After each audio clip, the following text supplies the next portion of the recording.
മോശ ആ മുൾപ്പടർപ്പിൽ കയറുന്നത് ഒരു ഇടയനെ പോലെയാണ് കയറുന്നത്. സ്തോത്രം.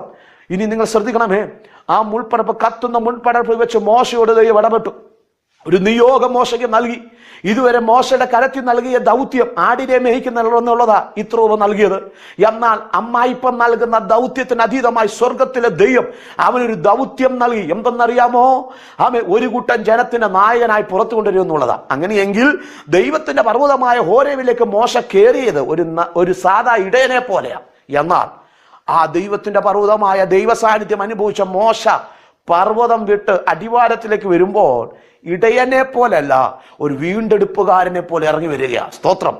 ഒരു നായകനെ പോലെ ഇറങ്ങി വരികയാണ്. ഞാനാകുന്നു പറയത്തക്കമുള്ള ദൈവത്തിന്റെ നാവായി, ഒരു വീണ്ടെടുപ്പുകാരന്റെ പ്രവൃത്തിയായി മോശയെ ദൈവം പുറത്തു കൊണ്ടുവരുവാൻ ഇടയായി തീരുക. വ്യത്യസ്ത തലത്തിൽ ചില അത്ഭുതമാകേണ്ടതിന് നിന്റെ സാഹചര്യങ്ങൾ ഒരുപക്ഷെ തമ്പുരാൻ ഒരുപക്ഷെ കത്തിക്കാം.